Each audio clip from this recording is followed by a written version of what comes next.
Welcome back to another episode of What If Kal-El Was Goku?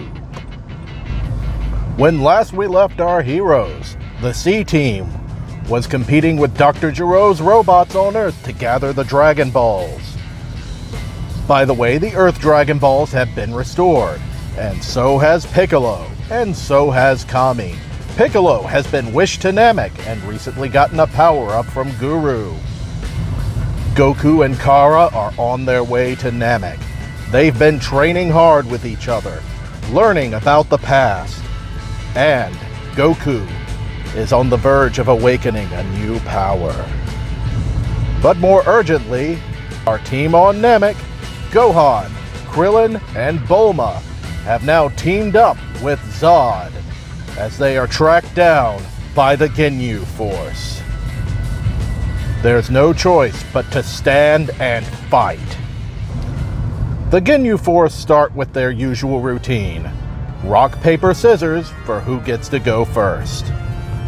Goldo is the winner, but this ends very badly. The Ginyus have underestimated their opponents.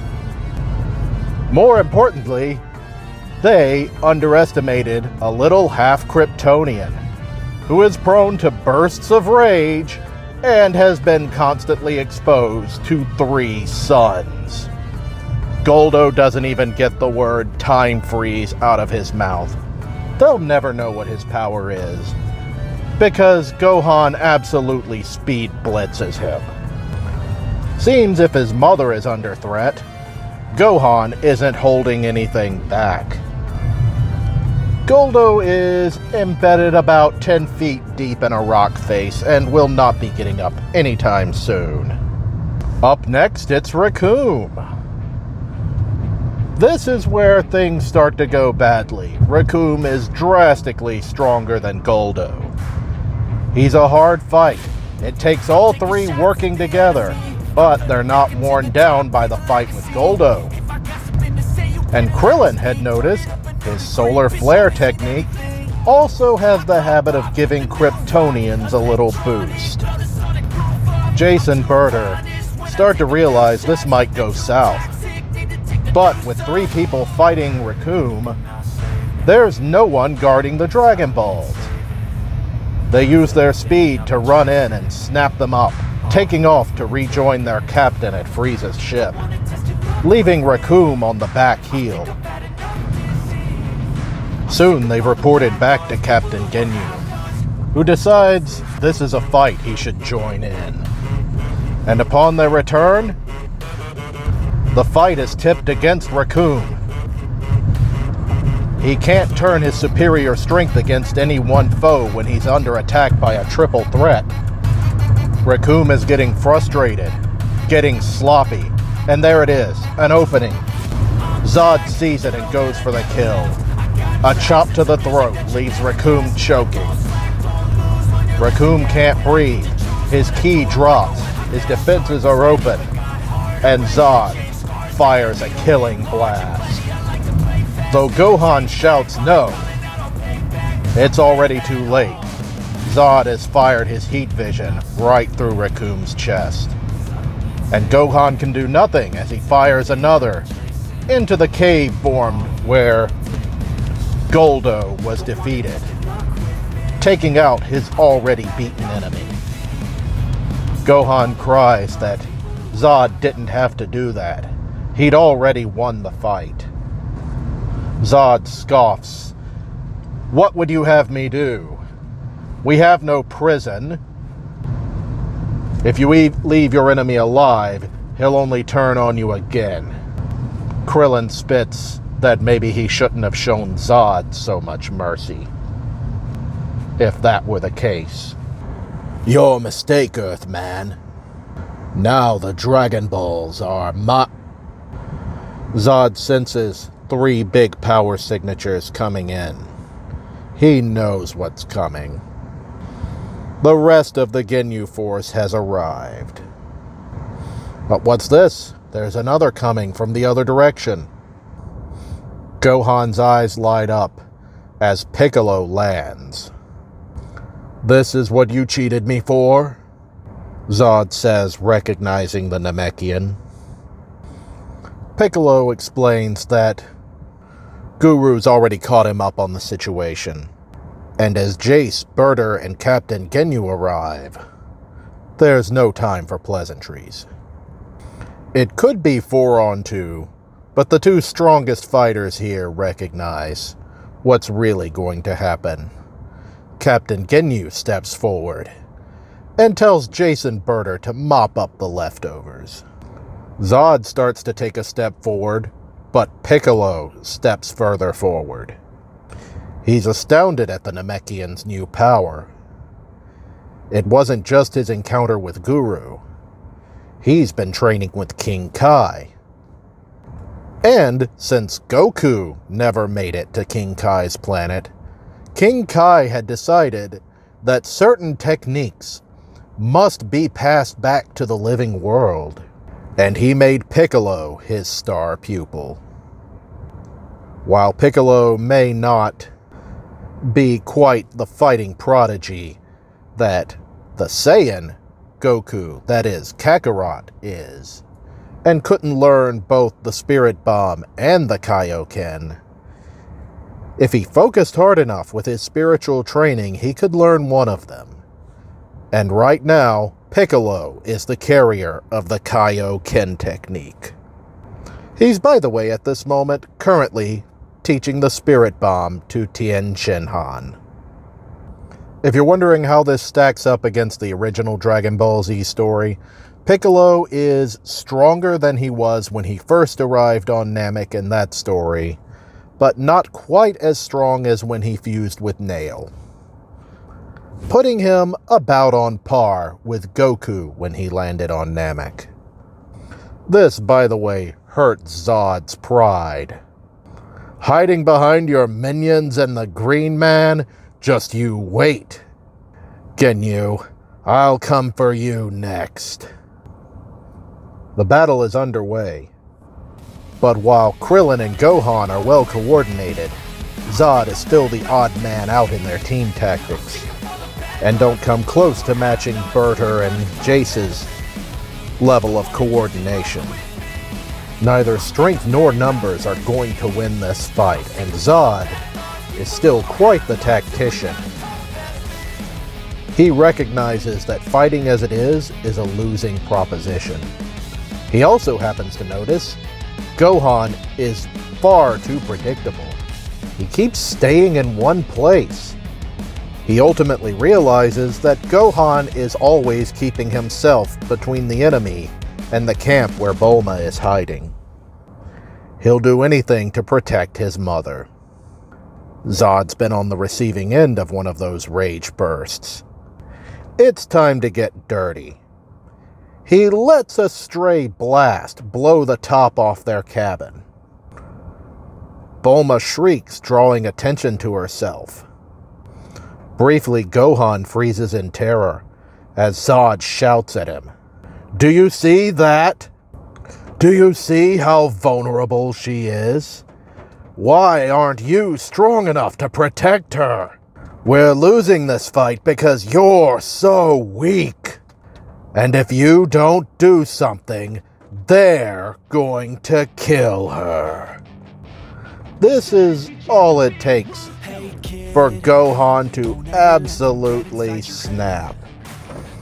Gohan lets fly with a widespread heat vision, giving it every ounce of solar energy he has stored in his body. Maybe if it was a focused blast, it would have won the fight. But it is enough to hurt Jace and Berter. And Gohan promptly passes out. Zod, meanwhile, takes to the skies. Jace and Berter aren't out of the fight yet and pursue Zod upward, right where he wants them. Jace and Berter have taken the bait. They think Zod's just running away, but he's actually getting into the upper atmosphere. There's less atmosphere to block the light of 3 suns. Much more solar radiation here. It was the same trick he used on Zarbon. Unfortunately, While he's stronger, now he's outnumbered. He has to hope that blast from Gohan weakened the two enough. They're getting tired. He's getting stronger. But you have to vastly outpower multiple opponents to take them on both at once. Jace and Berter know this, and their teamwork is still proving hard for Zod to deal with. Can he last long enough to stand up to their constant assault? But when it seems at its grimmest, the clouds split and another fighter joins. Krillin! The air's too thin up here for him to last long. He has to hold his breath. But what he can do is let off an even more powerful solar flare up here.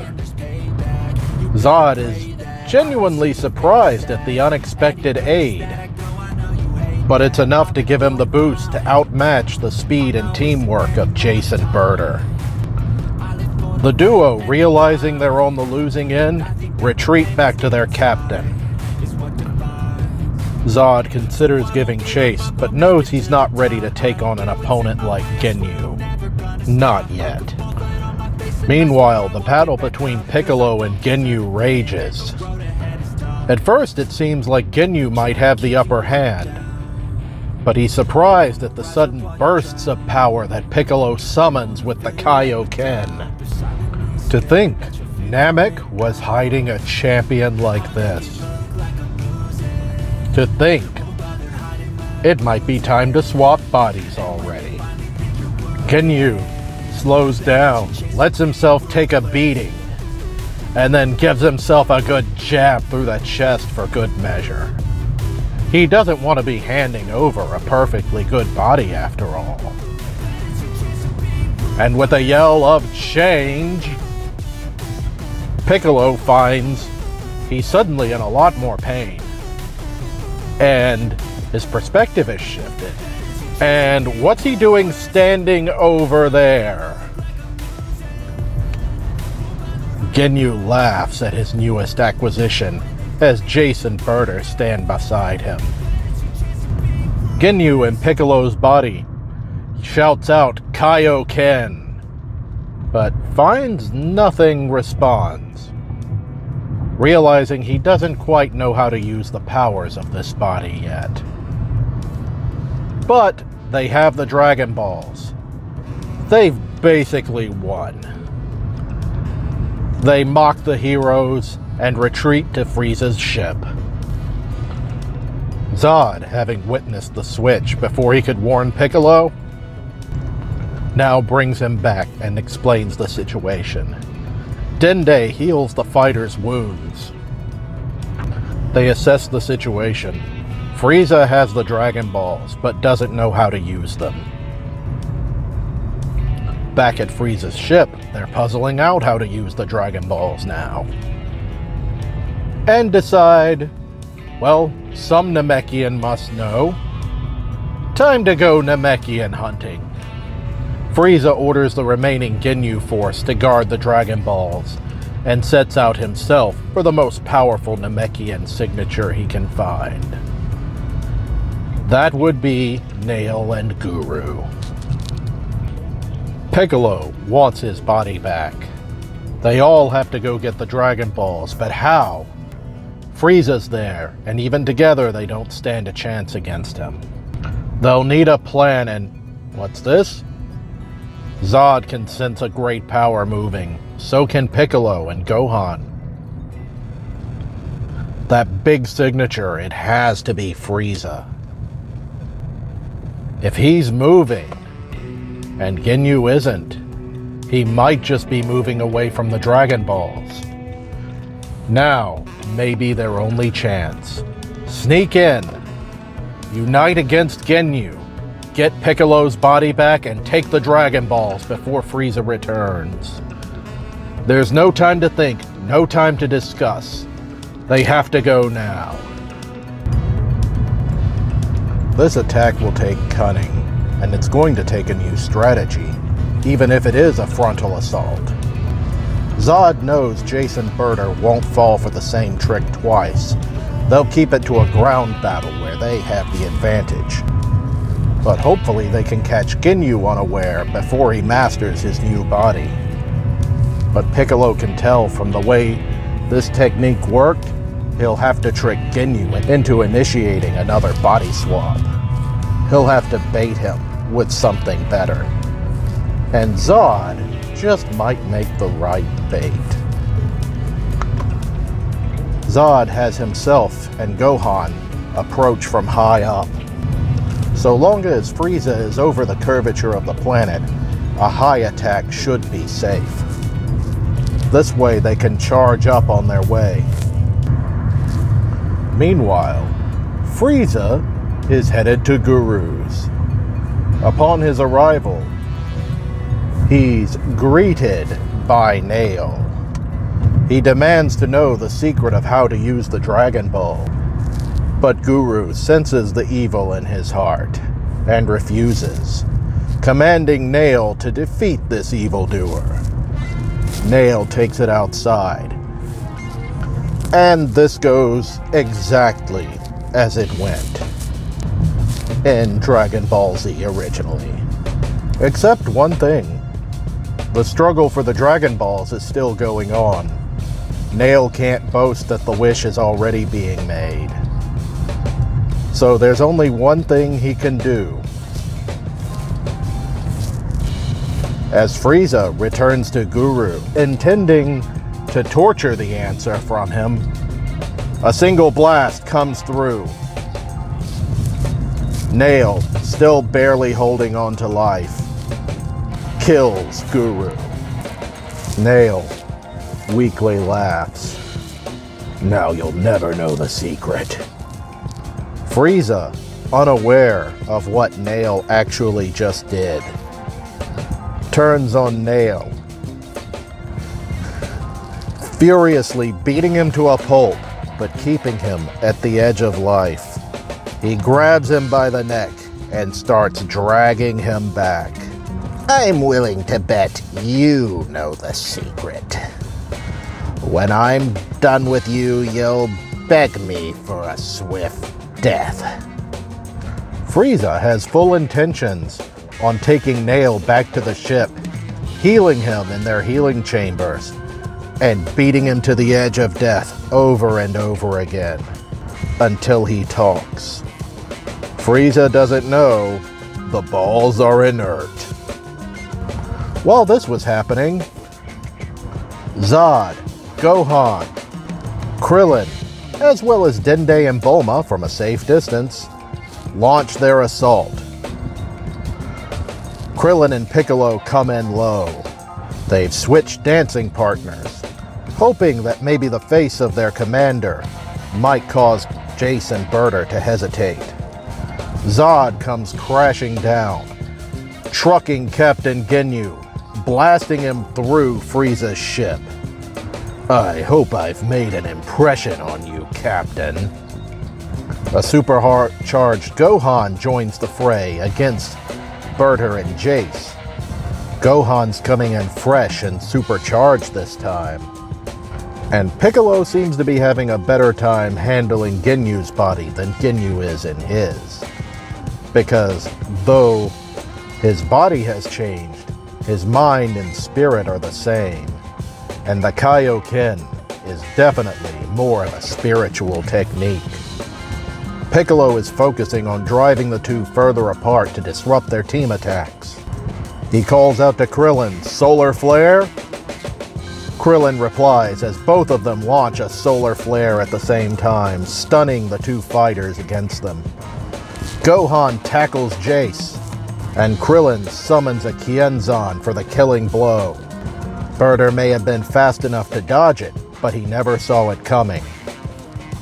Berter's body hits the ground with a thud, and his head a moment later. Jace screams out in rage, but also in cowardice, as he flees to his captain's side.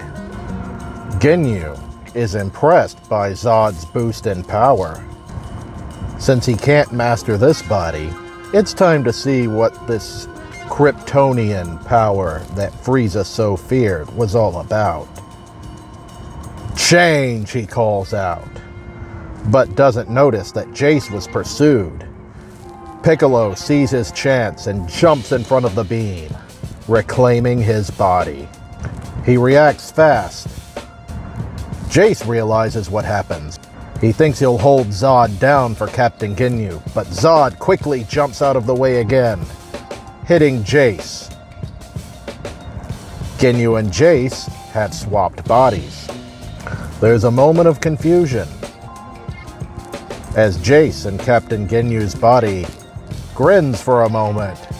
"Well, I'm the captain now."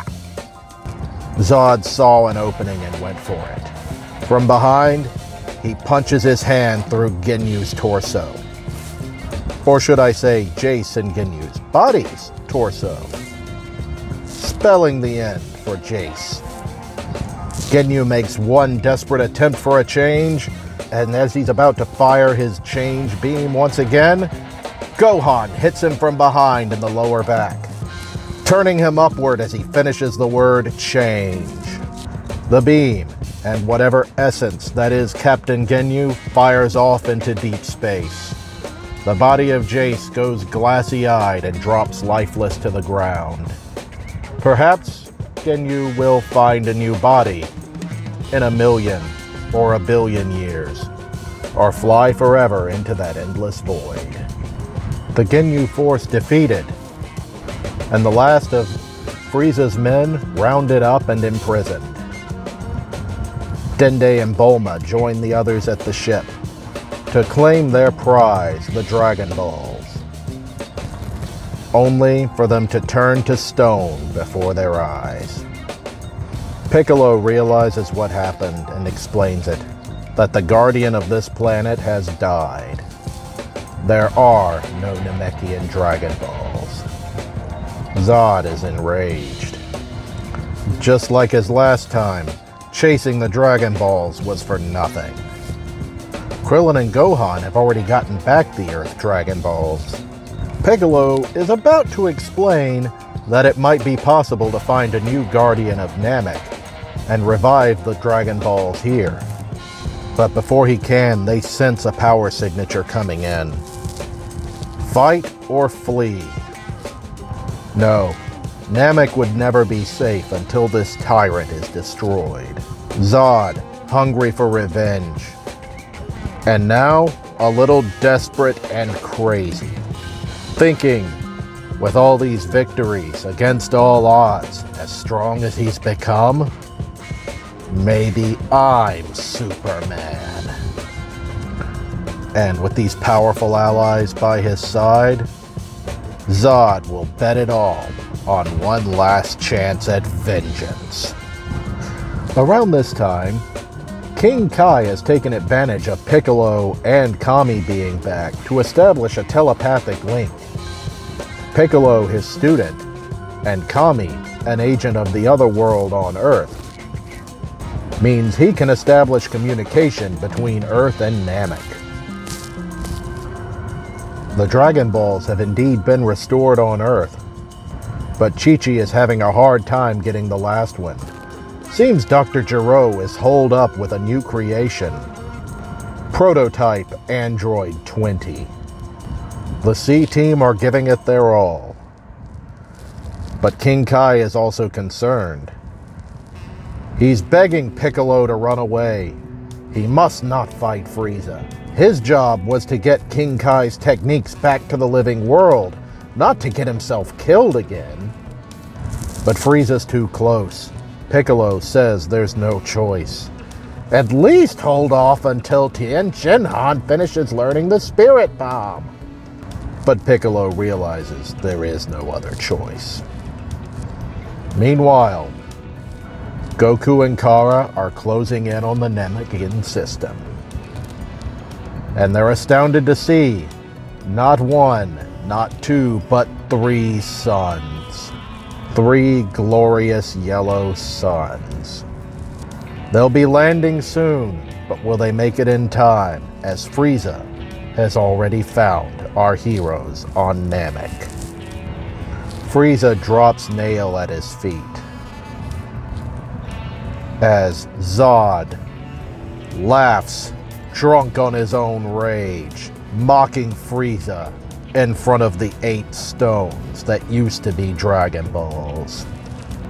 How does it feel, Frieza, to feel so impotent? Everything you did was for nothing. There are no more Dragon Balls. Frieza is furious. His dream pulled away, and Zod smiles. For once, Frieza feels the same as he does. You, I'm going to kill all of you.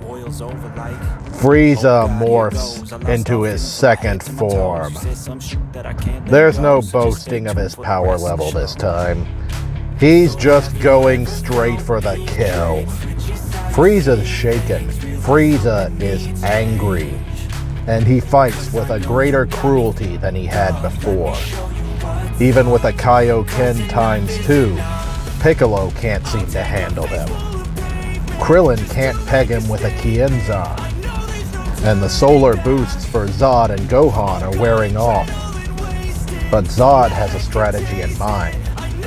Maybe he still can outlast Frieza. Maybe he can wear him down. He has the fighters essentially fighting in shifts. As each one gets hurt, they retreat from the front lines, back into the ship where Dende is, healing them back up and coming back fresh. Maybe this can work, just maybe, as Frieza is getting frustrated now. He doesn't like to exert himself. He wants to win this quickly. He declares that this isn't even my final form. He shifts to his third form. Meanwhile, Nail has been making his way slowly toward the ship. Dende senses Nail, concerned for his fellow Namekian, who is so badly hurt, he makes the mistake of running out to help. This is when Frieza realizes just what happened. What's been going on and how they were able to keep going for so long. It takes but a finger blast to end the life of Dende. Nail sees no time to mourn, though. He knows what he has to do. He senses that half a Namekian he saw before. Mustering the last of his strength, even as Frieza sees him moving again, riddling him with piercing shots, he dives into Piccolo and fuses with him. Piccolo feels the new presence in his mind and his much more complete body. He feels the history of his home world coursing through him and newfound strength. Gohan, meanwhile, is seething with rage again. He attacks with a rage burst, blasting Frieza back, as Piccolo capitalizes on the moment and strikes Frieza from below. He sees cracks forming all through Frieza's body and thinks for a moment they've actually defeated the tyrant. Frieza falls to the ground and stands up. Oh, did you really want to see my full power that badly? Let me go ahead and finish breaking out of my shell. Frieza's transformations, they were only forms that restricted his power. Now, his third form breaks away with a blast of energy that shakes the ground, that can be felt all across the planet. The true Frieza emerges. As per usual with his rage bursts, Gohan's too exhausted to continue. Krillin is completely outclassed and utterly invalid at this point in the fight. This leaves Piccolo and Zod. Zod makes one final cruel calculation. and shoots off into the sky, leaving Piccolo to fend for himself. Zod will have to hold his breath for a while, and Piccolo is going to have to hold his own. Piccolo really hopes Zod is doing what he thinks he's doing. It's only with repeated Kaioken, even with his new fused power, that Piccolo can keep pace with Frieza. The Kaioken ×2s are already wearing thin on his body. He might have a chance of hurting Frieza if he threw everything away for a ×4. But if Zod is doing what he thinks he's doing, then he doesn't need to hurt Frieza. He just needs to stall him. He tries leading Frieza, forcing him to waste time chasing him. And as Piccolo is finally exhausted, having spent all of his ki, unable to even fly, Frieza closes in, and Piccolo laughs. What are you laughing about? Oh, I just think you should look behind you. You really think I'm going to fall for that? Piccolo saw a gleaming light in the sky, getting bigger and bigger. And that light became a fireball as a sun-dipped Zod trucks Frieza from behind. He drives Frieza so deep into the ground, magma erupts. Piccolo can only retreat to a safe distance. The fight is now between an absolute monster and the other monster that's on their side. But for all that, even Zod's truly superpowered state isn't enough to break through Frieza's defenses. As the solar boost starts to wear down, Frieza's pushing him back. Blow after blow from Frieza is starting to hurt Zod. Frieza uses several small focus shots, breaking Zod's shoulders, then his knees, then finally wraps his tail around his throat. He drives him to his knees in front of him, strangling him, as he sends shot after shot through Zod's body. There, on your knees, Kryptonian. You know your father thought he could beat me too. And it ends the exact same way.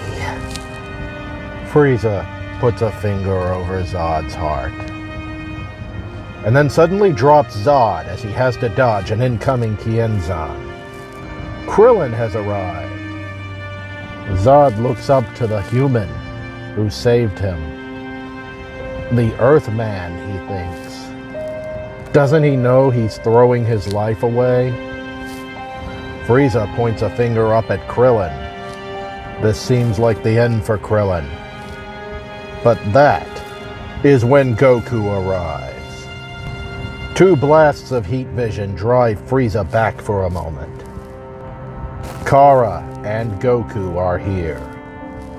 Frieza's genuinely surprised when this Goku, this Kryptonian he's never met before, goes to Zod's side, while Kara first comes in to confront Frieza. The dying Zod speaks to Goku, speaking of how he always hated Goku's father, Jor-El, but just as much how much he hates Frieza, how Frieza warped him into becoming the monster he is. Unable to even move, he swallows his pride and begs Goku, if the Superman is real, please destroy Frieza for Krypton. Goku promises, telling Zod to save his strength. He'd brought Senzu beams, and he's about to give one to Zod when another finger beam comes from Frieza. He pierces Zod through the heart, and the Kryptonian warrior now lies dead. Solemn but angry, Goku stands. He turns toward Frieza. So you're this Frieza I've heard so much about. My reputation precedes me, but perhaps I'm not living up to it. You see, I see 2 Kryptonians and a little half-blood mongrel. I fear I'm losing my touch at genocide. I should have never shown your race so much mercy. Frieza, says Goku, I'm going to break you. The stage is set. The last son and the last daughter of Krypton stand together against the tyrant monster Frieza. Come back for the next episode of What If Kal-El was Goku.